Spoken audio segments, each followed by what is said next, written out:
আজকে আল্লাহ শুকরিয়া আদায় করছি 26 দিনের মাথায় বা 27 দিনের মাথায় আমাদের উপর যে জুলুম করা হয়েছিল, সর্বশেষ জুলুম আমাদেরকে নিষিদ্ধ করে সেটা ইতিমধ্যে প্রত্যাহার হয়েছে, আলহামদুলিল্লাহ।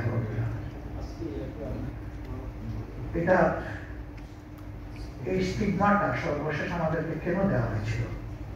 আন্দোলনটাকে ডাইভার্ট করার জন্য, ইস্যু ডাইভার্ট করার জন্য। হয়তো বা কেউ কেউ চেয়েছিলেন যে এরকম কিছু একটা করলে জামাত ইসলামী তার সমস্ত শক্তি নিয়ে রাস্তায় নামে প্রতিবাদ করবে, তখন অন্য কিছু হবে এটাকে কেন্দ্র করে, এবং যে মূল ইস্যু স্রোতধারা তৈরি হয়েছিল এটা তখন ওইদিকে চলে যাবে, এই ইস্যুটা চাপা হবে।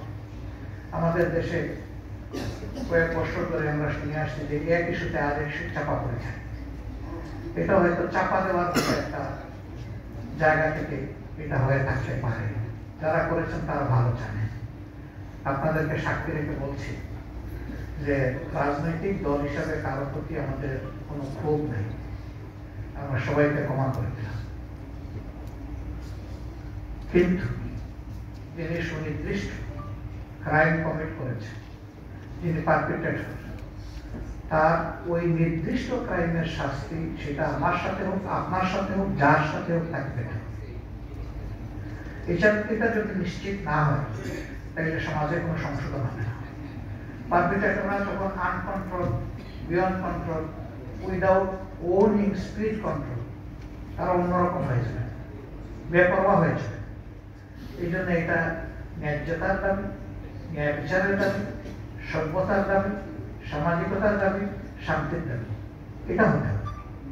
সেই ক্ষেত্রে যারা ব্যক্তিরা যদি তারা কোনো সংগত উদ্যোগ নেন, সেই উদ্যোগের সকল রাজনৈতিক, সামাজিক, সাংস্কৃতিক, সাংবাদিক সকলের তাদেরকে সাপোর্ট করা দরকার।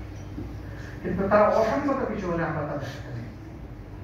গণহারে একটা মামলায়, একটা কি বলে হত্যা মামলায় 500 জনকে আসামি করা, এটা কতটুকু যৌক্তিক এটা নিয়ে শতবার আমাদের চিন্তা করা উচিত।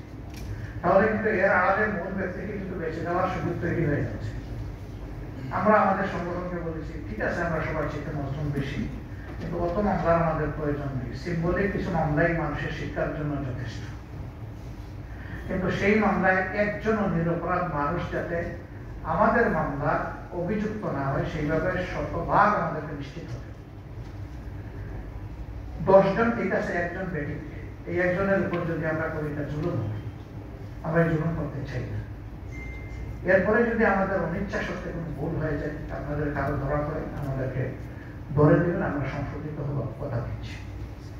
আমরা হিংসার রাজনীতির কবর চাই, এটা আর মাথা ছাড়া দিয়ে না হতো। বিভক্তের রাজনীতির কবর চাই, এটাও মাথা ছাড়া দিয়ে না হতো। কোনো বিষয়ে আমরা যাতে বিভক্তি চাই না। আমরা সকল ক্ষেত্রেই আমরা চাই যে আমাদের জাতীয় ঐক্যবদ্ধ থাকুক। আপনাদের দোয়া চাই, পরামর্শ চাই, সমালোচনা চাই, ভালোবাসা চাই, সাহায্য চাই। সকলকে আবারও ধন্যবাদ। আসসালামু আলাইকুম ওয়া রাহমাতুল্লাহ।